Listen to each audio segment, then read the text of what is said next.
put me against Paddy. You think Paddy's going to beat Justin Gaethje? Easy. That's a crazy thing to say because Justin Gaethje's a f***ing animal. He could be the next Conor McGregor star. I want that world title. All laugh all you want and say I'll never be champ. You gang of mushrooms. Like that kind of a star where the whole He world's has watching. that weird personality. Yes. Yeah, he has that. Well, he's very disarming because people, they see, I talked about this in the last pay-per-view. I said it's a very sneaky trick because guys like you look at you, the way you carry yourself, the way you, that's a fighter. Like you look at that guy's a dangerous motherfucker. But when you see Paddy, he's dancing like this, his hair is flopping around like he's in the Beatles. You know, he's like, he seems silly, but then he fucks people up. Ilia or Paddy? I mean, the fight not happening. It's Justin or Paddy now. Paddy got to get past Justin.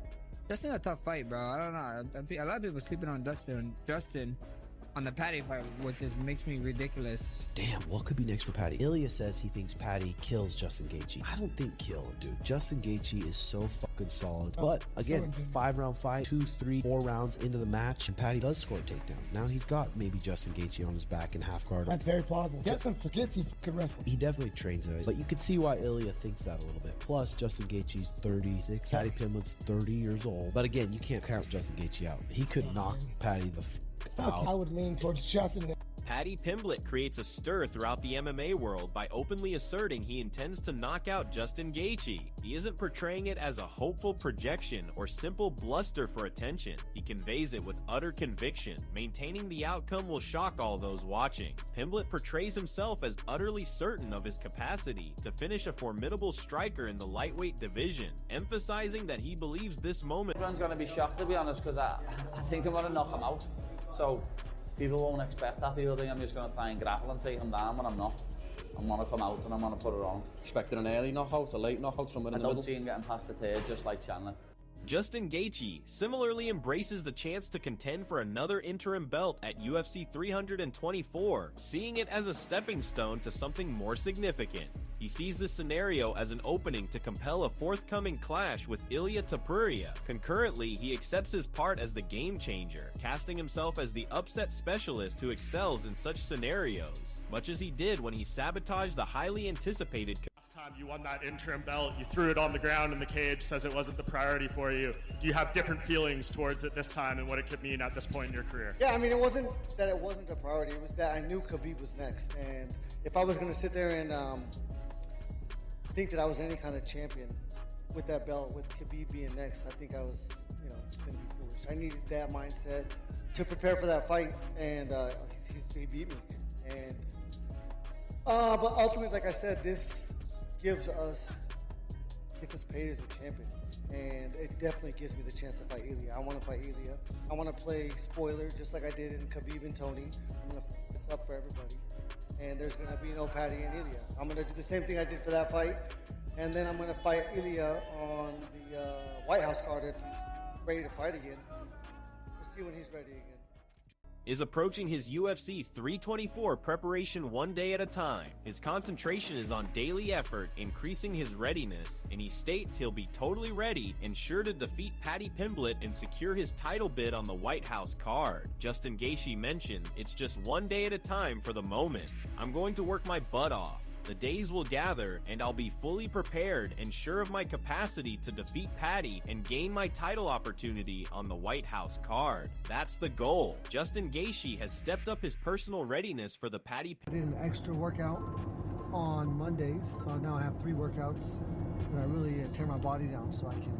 And then Tuesday, I have sparring and sprints. Wednesday, similar to today, but it's only 2 workouts. And then Thursday and Friday is only 1 workout, but very high intense workouts.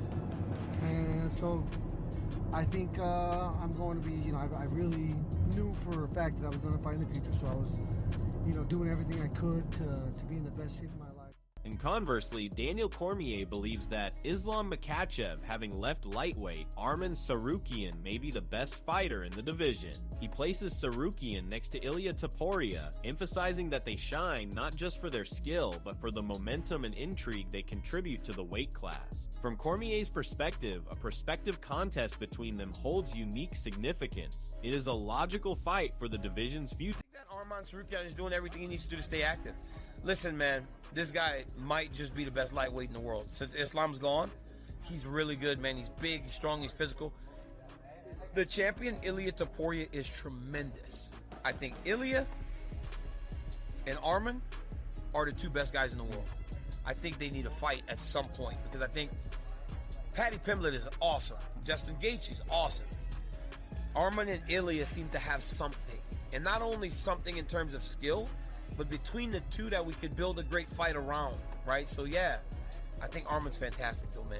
He's good. He looked great against Dan Hooker too. Sarukian likewise sees himself as the UFC lightweight champion already. As his name ranks at #1, he considers the title a sure thing, not simply an objective. He believes the necessary effort is complete, his place is secured, and all that's left is the formal instant the championship gets awarded. Sarukian said, "#1 next to my name for a reason. The belt is just a formality at this point."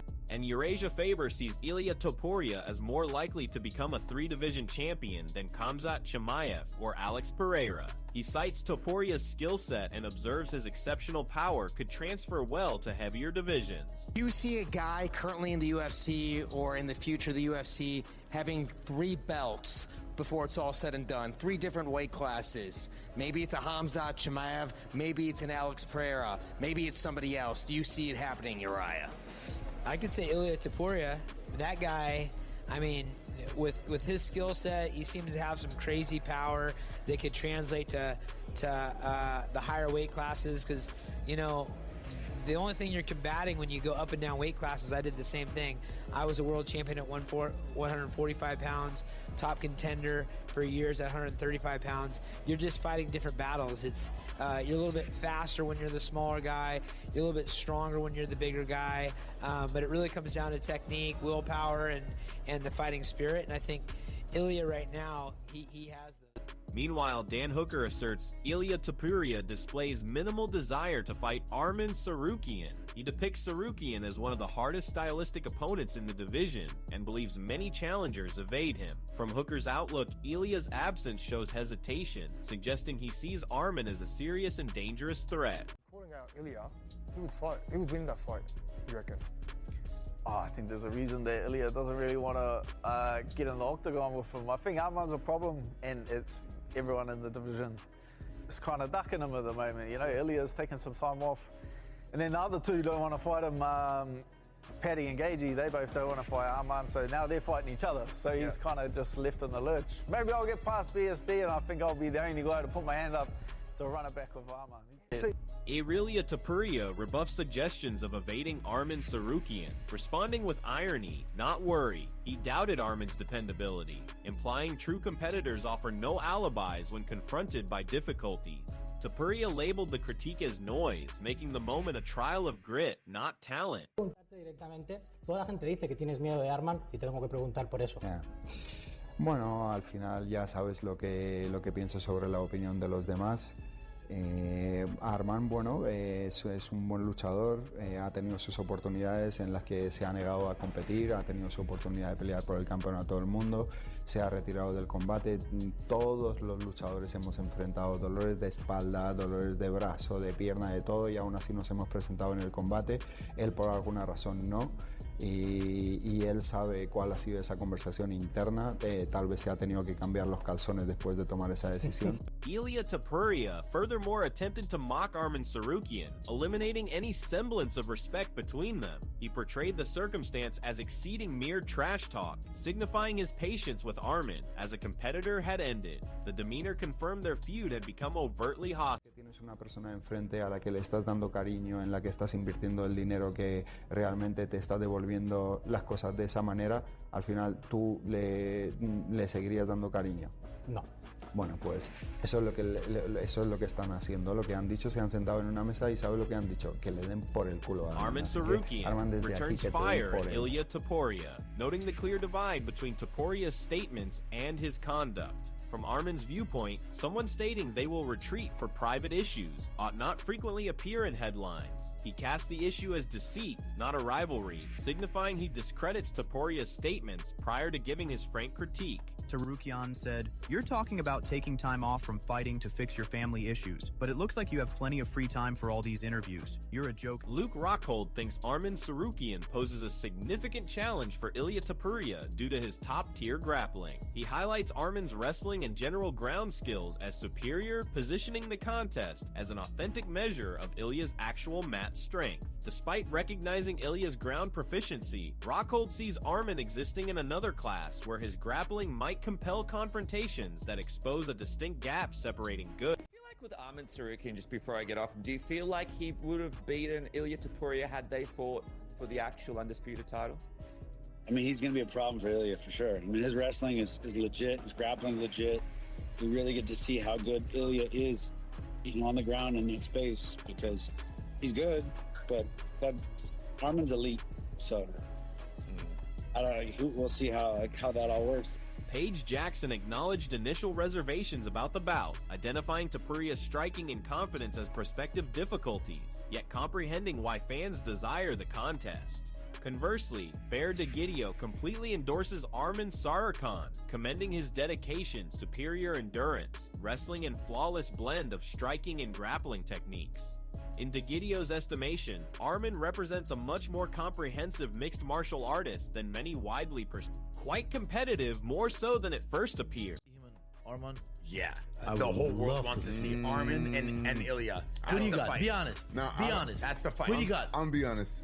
Be honest. I'm be honest. I didn't want to see him and Arman because Arman was one of us and stuff now, because I feel like Topuria hands might be a problem. But everybody say that there's no problem for Arman. His Topuria's like striking and his wrestling and he's confident. Yeah. He's confident. He's been working hard. He's a hard worker. I seen him the way he works. He's tough. I don't think anybody could touch Arman. And I'm not saying that because I glaze him because he's my friend. I think Arman is his cardio. I think his cardio is incredible. I think his wrestling's incredible. But I think Arman is a true mixed martial artist. People don't get to see this from him. He has so much power and technique from his kicking to his wrestling to his striking, but he's able to put them together so seamlessly. Also comments on a possible Arman Tsarukyan against Ilia Topuria contest, calling it dangerous but very winnable for Arman. He sees the essential as unifying striking and grappling and portrays it as a battle in which Tsarukyan holds all the vital means to prevail. How do you feel about that fight? Against Topuria, right? Yeah. I mean, it's a tough one. It's a very tough one. Can Arman beat him? 100% again. Yeah, he can beat him. That's for sure. How? Mix up the striking with the wrestling. Renato Moicano feels Arman Tsarukyan should get the next championship opportunity, though he's not a personal enthusiast. He highlights that Arman's only significant setbacks were a tight split decision against Gamrot and a rush debut versus Makhachev. Subsequently, Arman has produced strong showings, including a close victory over Charles, and Moicano thinks he's earned a chance at the title. Arman is... he's very vocal about wanting to be next, to fight for the belt, to fight Ilia. Do you think he should be next? Hey, Ariel, you know me, I don't like Arman Tsarukyan that much, I don't have nothing against him, but to be honest, right now, he is the guy to fight for the belt. I think with the performance that he had, and if you watch his record on UFC, like he only lost to Gamrot, and that was a very hard fight. There was a split decision, if I remember. Maybe I'm mistaken, but there was a close fight, and then he lost to Makhachev on his debut, like with very short notice. So the guy against Joel Alvarez, he did a very good job, and now he beat Charles. It was a split decision too, but after that one, I think he's the #1 contender. I think he should be fighting for the title next. Jorge Masvidal also champions Arman Tsarukyan, claiming he's held back even though he clearly belongs with the division's elite. Masvidal portrays Arman as a premier lightweight and urges him to pursue top-tier opponents to make his standing undeniable, seeing him as a key figure for the division's future. Been